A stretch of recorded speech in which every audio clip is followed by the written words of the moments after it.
আসিফ নজরুল কেন এই অধ্যাদেশ করতে এত ব্যস্ত?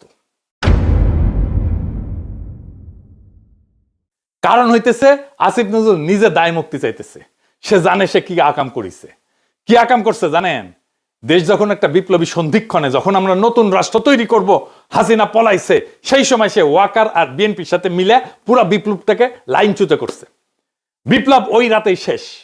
তারপরে ধৈরা ধৈরা বিপ্লবের সাথে সম্পর্কহীন বুড়াগুলাকে উপদেষ্টা বানাইছে, সংবিধান সমুন্নত রাখছে, ওয়াকারকে রাখছে, চুপ্পু করে রাখছে। আমরা সেকেন্ড রিপাবলিক করব বলছিলাম, নতুন রাষ্ট্র করব না, উই বেশি বোঝে, উই একাই বিপ্লবের স্টেক হোল্ডার। আমি ওরা জিজ্ঞাসিলাম যে আপনার যে নাচতে নাচতে ওয়াকারের গাড়ি চড়িয়া ক্যান্টনমেন্টে গেলেন, কোন ক্যাপাসিটিতে গেছিলেন? কয় পলিটিক্যাল পার্টির বাইরে যে সিভিল সোসাইটির অংশ আছে সেই হিসেবে গেছি। আমি কইলাম ভেরি গুড, তাইলে এখন বলেন ওই যে কয়দিন ঘুটু করলেন, সিভিল সোসাইটির কার সাথে কথা বলে ঘুট্টুটা করেছেন? কার সাথে পরামর্শ করছেন? আপনি একা হারকিউলিস হয়ে গেছেন কেন? আপনি কারোর সাথে কথা বলেন না কেন? কার সাথে আলাপ করছেন? কারোর সাথে আলাপ করে নাই। আপনার হাত জগন্নাথ, নিজে যা ভালো বুঝিছে তাই করিছে। একটা সাক্ষাৎকারে দেখলাম আসিফ নজরুল কইতেছে তার বাসায় বসে ছাত্ররা উপদেষ্টা বানাইতেছে, সে মাঝে মাঝে পরামর্শ দিতেছে, কইতেছে এখন কেমন লাগে?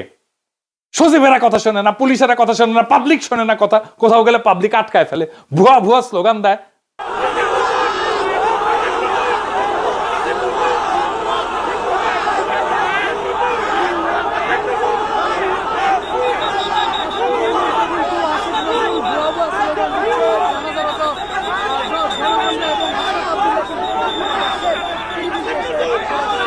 খুব মজা না? হ্যাঁ, এখন তো এগুলো শুনিচ্ছেন, এরপরে পাবলিক থাপড়াবে ধরে রাস্তায়, রাস্তার থাপড়াবে। ওই সময়টাতে ঠিক হয়েছে সংবিধান সমুন্নত রাখতে হবে। ওই যখন ঘুটু করিচ্ছে, সংবিধান সমুন্নত রাখলে 2024-এর লড়াই, বিপ্লব, বিপ্লবী সহিংসতা সব অবৈধ হয়ে যায়। বৈধ হয় হাসিনার খুন করা, ছাত্রলীগের গুন্ডামি, পুলিশের গুলি, সব বৈধ হয়ে যায়। কারণ সরকারের বিরুদ্ধে বিদ্রোহ তারা নিয়ন্ত্রণ করতেছে। এই কাজ করছে আসিফ নজরুল, এই কাজ করছে জাহেদ, এই কাজ করছে বিএনপি, এই কাজ করছে তারেক রহমান, এই কাজ করছে প্রফেসর ইউনূস। নিজে আইনের লোক হইয়া আসিফ নজরুল ওই 3 দিনে ছাত্রদের সাথে বৈশা উপদেষ্টা পরিষদ বানাইতেছে, আর ওই প্রসেসের মধ্যে দিয়ে ওই ছাত্রদেরই মৃত্যু পরোয়ানা লিখতেছে আসিফ নজরুল। এখন অধ্যাদেশ বানায় লেবেন চুজ ধরাই দিতেছে। এই অধ্যাদেশ বালটা করবে। 1975-এ যারা সোহরাওয়ার্দীর বডিগার্ডের ফুটা করেছিল তাদের জন্য সংবিধানে ইনডেমনিটি দেওয়া হয়েছিল, কাম হয় নাই। 1975-এর ওই বিপ্লবী ঘটনার পরে যেই দল বিএনপি ক্ষমতা আসছে, তারাই কর্নেল ফারুক, বজলুল হুদাকে, শাহরিয়ারকে তুলে দিচ্ছে আওয়ামী লীগের হাতে, যেন ফাঁসি দিতে পারে আওয়ামী লীগ তাদের জেলে ভরে, রায় হয় নিম্ন আদালতে, আপিল চলতেছিল। খালেদা জিয়ার আমলে খালেদা জিয়ার সরকার এদের সবাইকে ছেড়ে দিতে পারতো, আইনসঙ্গত ভাবে ছেড়ে দিতে পারতো, আপিল নিষ্পত্তি করে। কিভাবে জানেন? আসেন একটু বুঝে দেখি। আদালত রায় দিছিল ফায়ারিং স্কোয়াডে মৃত্যুদণ্ড। বাংলাদেশের সিভিল আদালতে ফায়ারিং স্কোয়াডে মৃত্যুদণ্ডের বিধানই নাই। রাষ্ট্র বা আদালত যদি এমন কোন পদ্ধতিতে মৃত্যুদণ্ড কার্যকর করে যেটা কোনো বিধানে নাই, আইনে নাই, যে পদ্ধতিটা আইনে লেখা নাই, তাহলে এটা টেকনিক্যাল ভুল বা কাগজপত্রের গলদ হিসাবে থাকে না। এইটা তখন সংবিধান ভাঙার বিষয় হয়ে যায়। কারণ বাংলাদেশের সংবিধান বলছে মানুষকে শাস্তি দিতে হইলে সেটা আইনের ভেতর থেকে দিতে হবে, আর্টিকেল 31। আর মানুষের জীবন কেড়ে নেওয়া যাবে শুধুমাত্র আইনসম্মত প্রক্রিয়ায়, আর্টিকেল 32। এই সীমা লঙ্ঘন করলে দুইটা কথা পরিষ্কারভাবে বলা যায়, মানে বিচারটা সংবিধানের চোখে বৈধ থাকে না।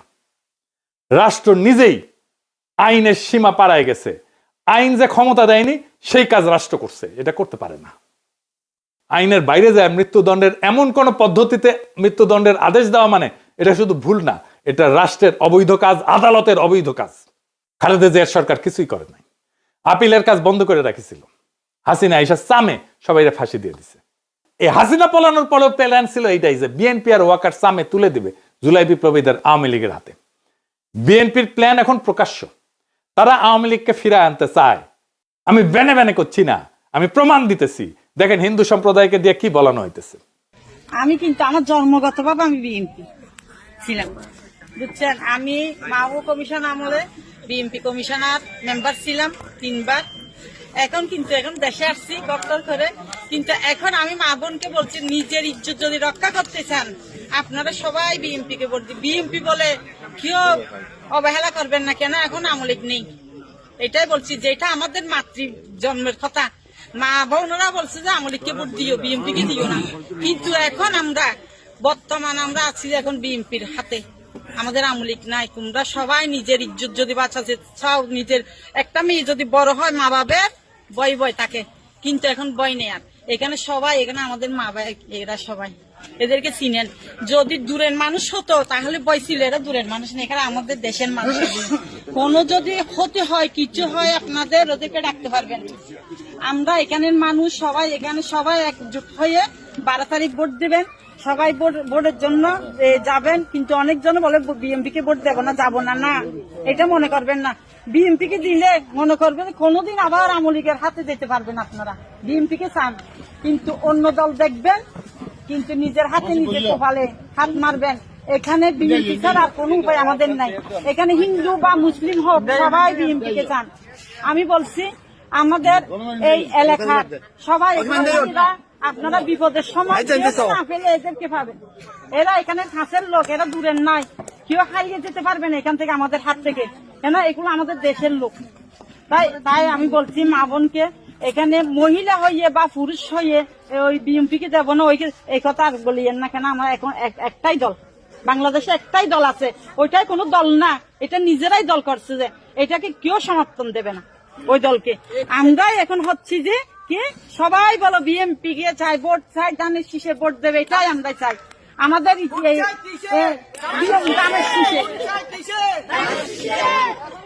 তো ধানের শীষ সবাই, আমি বলছি ধানের শীষে টিকে দিলে আপনারা মনে মনে বলছেন যে ধানের শীষ কেন দেব, আগে তো আমরা আওয়ামী লীগ ছিলাম না, এখন আমরা আওয়ামী লীগ। ধানের শীষে আওয়ামী লীগ মনে করবেন কেন?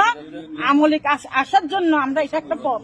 আমরা বিএনপি কে যদি চাই, বিএনপি দেখা 10 বছর বাদ হলে আমাদের নেত্রীকে আবার আনবে, জানেন এটা।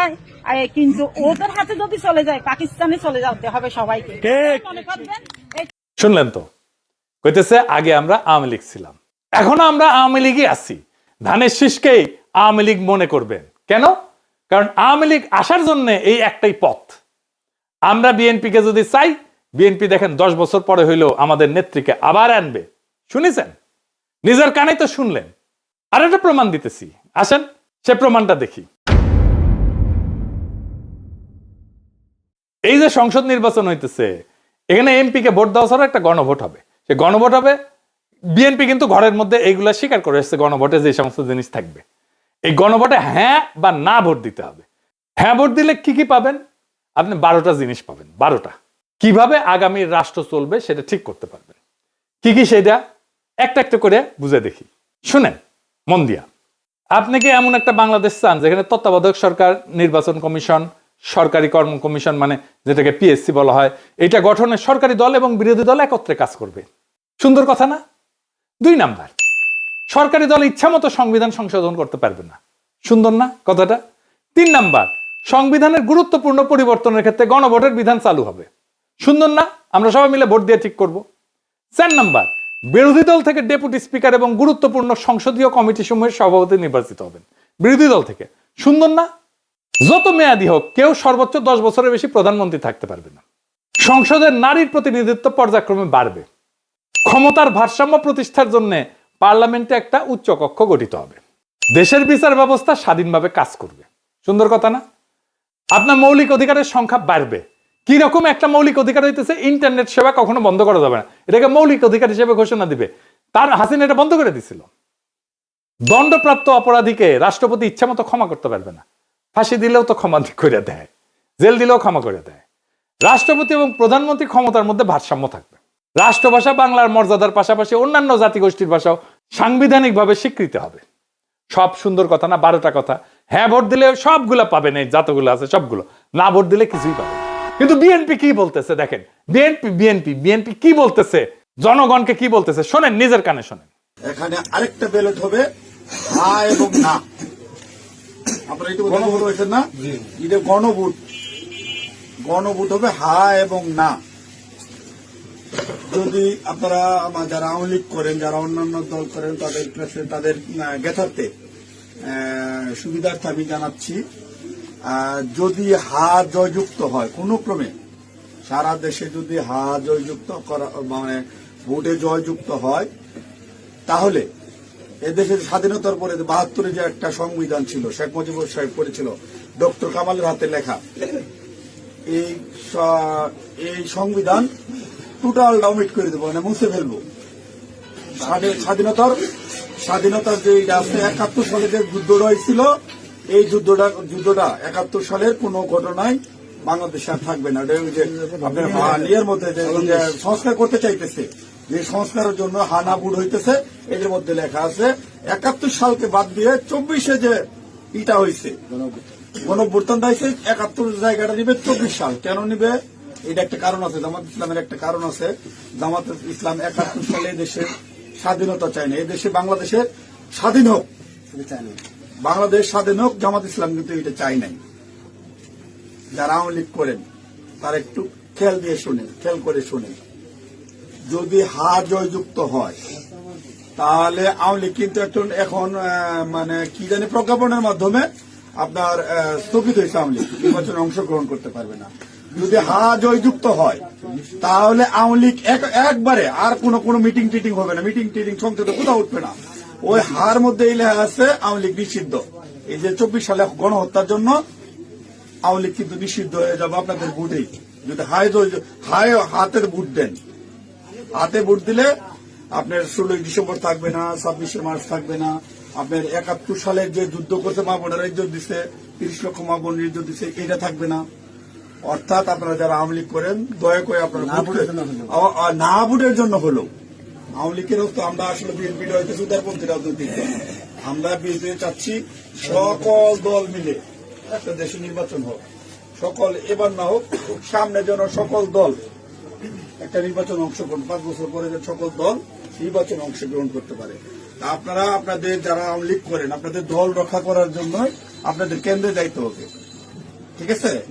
আপনাদের কেন্দ্রে যাইতে হবে, আপনাদের দল রক্ষা করার জন্য, না ভোট দেওয়ার জন্য হইলে সার্বভৌমত্ব দেশ রক্ষা করার জন্য 71কে ফিরিয়ে, মানে 71 যেভাবে আছে স্বাধীনতার যুদ্ধটার ইতিহাস আছে, এই ইতিহাসটা রক্ষার জন্য হইলেও যারা না ভোট দিবেন, যারা আওয়ামী লীগ করেন আপনাদের কেন্দ্রে অবশ্যই যেতে হবে।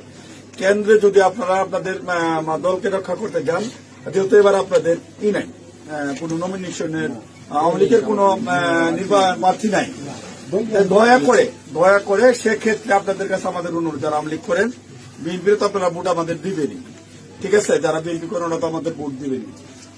না ভোট দেওয়ার জন্য যারা কেন্দ্রে যাবেন আপনাদেরকে যেতেই হবে, আপনাদের অস্তিত্ব রক্ষার জন্য, আওয়ামী লীগ রক্ষার জন্য হলেও আপনাদের কেন্দ্রে যেতে হবে। শুনেছেন? তার মানে বিএনপির ঘুরে ফিরে আওয়ামী লীগকে ফিরে আনতেই চায়। তারা অনেক আগে থেকে বলতেছে কিন্তু আওয়ামী লীগ নির্বাচনে আসুক। শুনেন। তবে আওয়ামী লীগের প্রধান প্রতিদ্বন্দ্বী বিএনপি চায় দলটি নির্বাচনে আসুক, নির্বাচনটি হোক অংশগ্রহণমূলক। আমরা আশা করব যে এই নির্বাচনটি পার্টিসিপেটরি হবে, সকলের জন্যই দ্বার উন্মুক্ত, জনগণ যাদেরকে সুযোগ দেবে তারাই দায়িত্ব পাবে। আমরা কামনা করি প্রত্যেক রাজনৈতিক দল এই নির্বাচনে অংশগ্রহণ করুক, কাউকে বাদ দেওয়ার হলে জনগণই বাদ দিয়ে দেবে। যখন জনগণের বিরূপ প্রতিক্রিয়া হয়েছে তখন বলে এইবার না আসুক, বিএনপি ক্ষমতা আসলে আওয়ামী লীগ ফিরবে, পরের বার ফিরবে। বুঝিস? ঐক্যমত কমিশনে আইসা বলে আমরা সংস্কার চাই, আর কর্মীদের বলে না ভোটের ক্যাম্পেইন করতে। কিরকম জাউরার জাউরা, কিরকম খাইস্টার খাইস্টা, কিরকম ভণ্ডের ভণ্ড। এটাই আসল প্ল্যান। এই প্ল্যান হইতেছে গ্র্যান্ড প্ল্যান, আওয়ামী লীগকে ফেরানোর প্ল্যান। এইবার ভোটে যদি বিএনপি জিতে তাহলে আওয়ামী লীগ ফিরবে, লিগে রাখতে পারেন।